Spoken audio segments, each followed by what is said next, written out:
Hace un par de semanas un terremoto sacudió las entrañas de la iglesia chilena. 32 obispos, el episcopado completo, presentó su renuncia al Papa. La historia de Juan Carlos Cruz es el testimonio que marcó un antes y un después en el que puede ser el pecado capital de la iglesia, pederastia y abuso sexual de menores.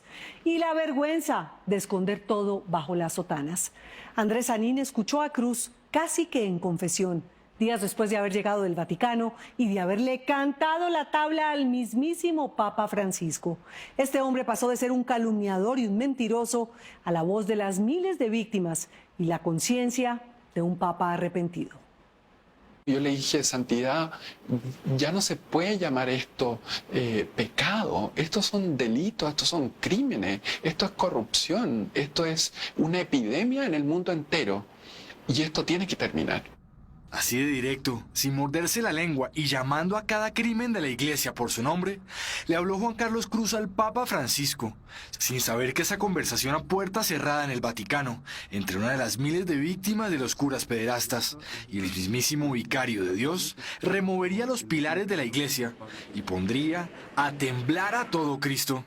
Tienen que volar por lo menos 4 obispos inmediatamente, tienen que sacar a muchos otros. Gracias a Dios, la conferencia episcopal son solo 32, de los cuales la mayoría son unos delincuentes. Y que el caso de Chile sea un ejemplo para el mundo entero.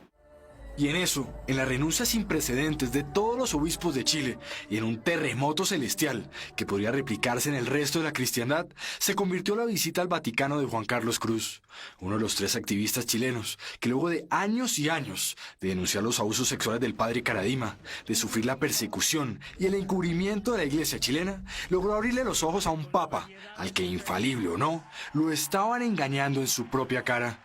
Le filtran toda la información y el Papa confiaba. El día que me traigan una prueba contra el obispo Barros, ahí voy a hablar. No hay una sola prueba, todo es calumnia.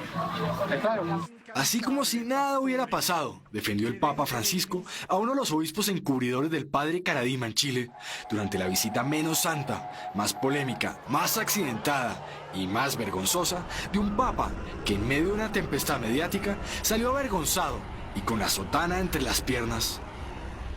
Lo que ha hecho el Papa hoy es ofensivo y es doloroso. Cuando vio que había tal desastre, que no había muy poca gente, que donde iban a haber 40.000 personas, habían 6.000, y yo creo que el Papa llegó, bueno, ¿qué está pasando? ¿Cómo saben vivir la fe? Y con ese llamado no de Dios, sino del pueblo chileno, el que más ha perdido la fe en la Iglesia Católica en Sudamérica, el Papa mandó a un emisario del Vaticano, experto en abusos, a entrevistarse con esas mismas víctimas, a las que no les había dado ni la hora.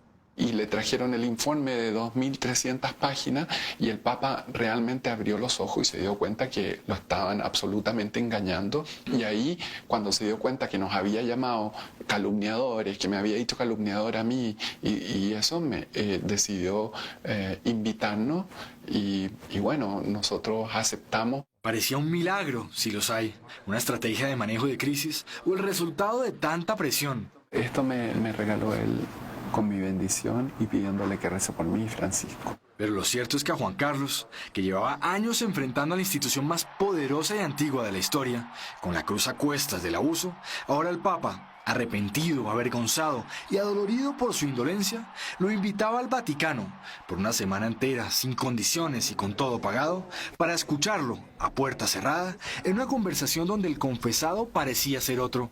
Se sentó y me senté yo delante de él, cerró la puerta y ahí quedamos los dos y él me dijo, bueno, Juan Carlos, yo antes que empecemos a conversar yo te quiero pedir perdón a nombre del Papa y a nombre de la Iglesia Universal por lo que tú has sufrido. Y yo, claro, inmediatamente uno tiene que decir, gracias, santidad, no, como que no se preocupe, no sé, uno no sabe qué decir. Y me dijo, no, y yo quiero decirte, me dijo, porque yo fui parte de este problema. Así, de calumniador y hasta de enloquecido, lo había tratado ya la iglesia en Chile, para silenciarlo, anularlo y hasta obligarlo a irse a Estados Unidos, por miedo a las represalias. A mí el cardenal Errázuriz, por ejemplo, dijo una vez, a Juan Carlos Cruz le gustaba que lo abusaran cuando era chico, porque como es gay, le gustaba. Es un hombre absolutamente siniestro y un hombre que debería estar tras las rejas, ese cardenal, y no en el consejo de asesores del Papa. Y con ese tono tranquilo, como liberado de una cruz que soportaba en la soledad de su apartamento en Filadelfia, le contó al Papa su historia, los estigmas y el trauma que le dejaron los abusos que sufrió desde los 15 años, cuando un cáncer le quitó a su papá y terminó en manos de Fernando Caradima, un padre muy amigo de la élite chilena, de Pinochet, del poder, pero sobre todo de la inocencia infantil. Lo primero que hizo fue decirme, Juan Carlos, mira la maravilla que el Señor ha hecho contigo, de traerte aquí donde estoy yo, y te ha dado un nuevo papá, yo, y aparte un director espiritual. Pero ahora, tú tienes que hacerme caso y ser obediente y humilde 100%. Entonces uno, a esa edad, y todo resquebrajado por dentro, que este hombre que era querido por, considerado un santo, rodeado de todos estos poderosos, uno decía, bueno, algo tiene que tener bueno, de verdad, entonces tiene que tener la razón, y uno ahí caía en la red. Caradima se preciaba de ser discípulo de un santo chileno, el Padre Hurtado. Y Juan Carlos creyó encontrar en el Santito, como le decían, un refugio a su dolor y una luz en su camino al sacerdocio. Yo desde chico, yo sentía este llamado que yo quería como incendiar el mundo y ser uno de estos santos que se va a África y lo martirizan. Mira, de todas estas biografías de santos, yo tengo que ser ese. Pero muy pronto descubrió que bajo el manto paradisíaco del bosque, la parroquia de uno de los barrios más exclusivos de Santiago, se escondía no un santo, sino un depredador insaciable de menores.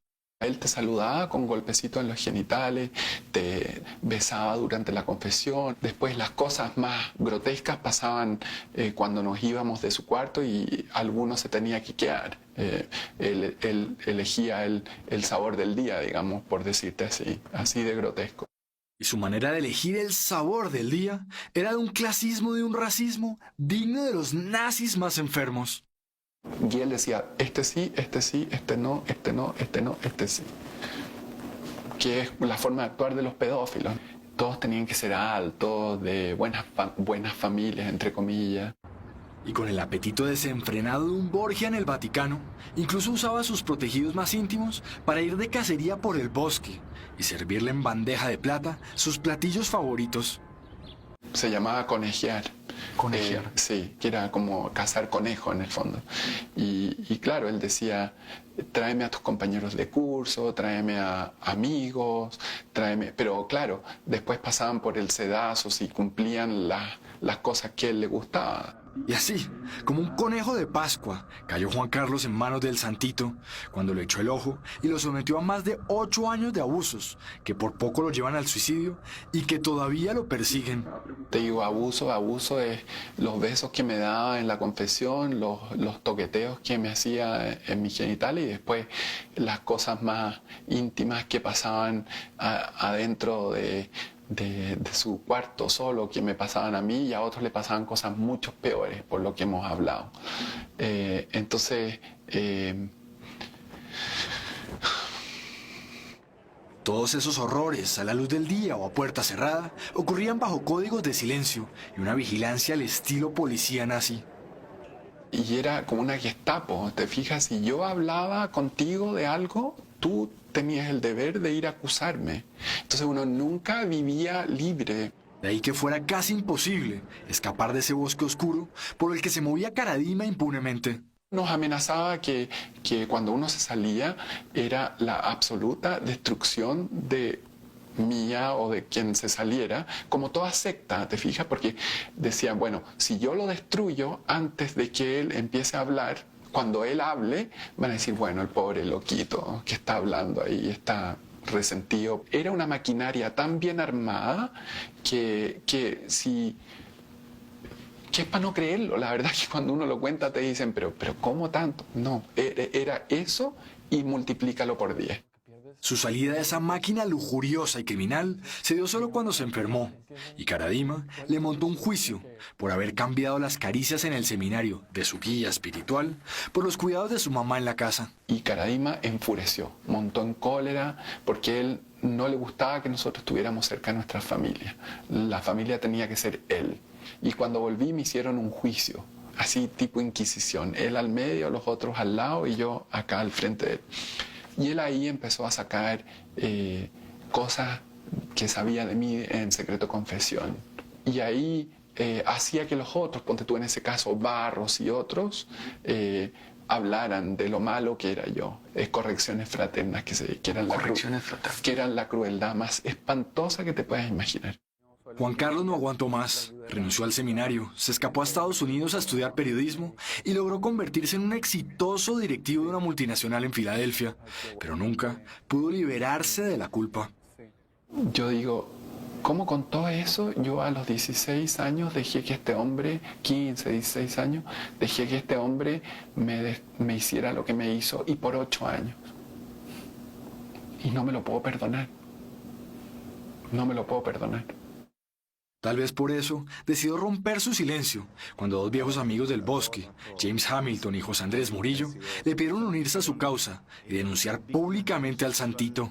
Yo fui a Chile, nos juntamos los tres y dijimos, bueno, esto hay que hacerlo. Y de verdad que me alegro de haberlo hecho, a pesar de que me costó horrores. Los crímenes de Karadima ya habían prescrito y la iglesia solo condenó al Santito a una vida de oración y penitencia.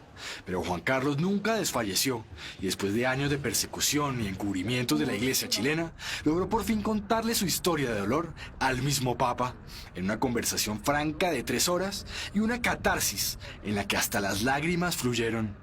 Yo le dije, perdón, Santidad, porque estaba con él la lágrima. Entonces le dije, perdón, Santidad, y me dijo, no, llora, chiquillo, llora, tranquilo, chiquillo, me dijo algo así. Y me sentí bien, o sea, me sentí que él de verdad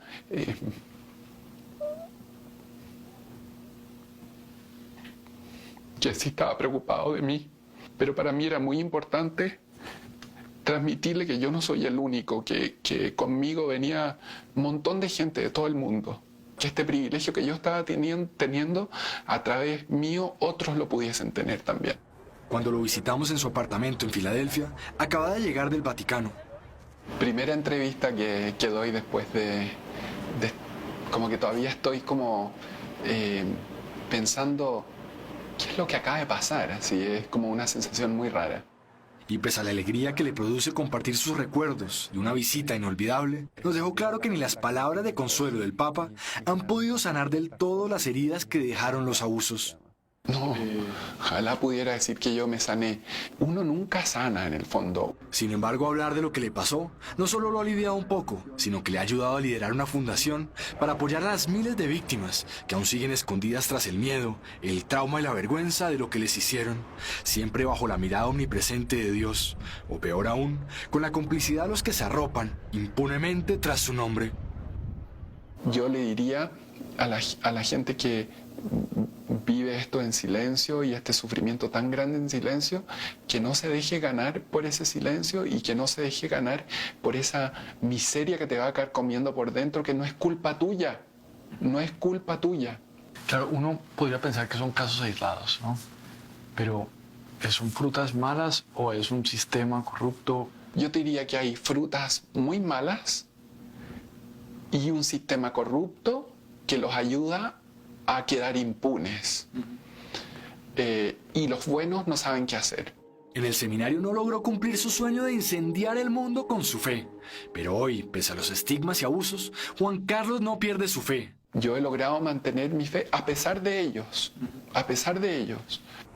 Y así, cargando con su propia cruz, seguirá levantando la voz por las víctimas desde su balcón, para que el Papa no se olvide de su promesa y ponga fin al reinado lascivo, criminal e impune de todos esos cardenales, obispos y sacerdotes que siguen abusando de su poder espiritual, no en nombre de Dios, sino de su propia perversión.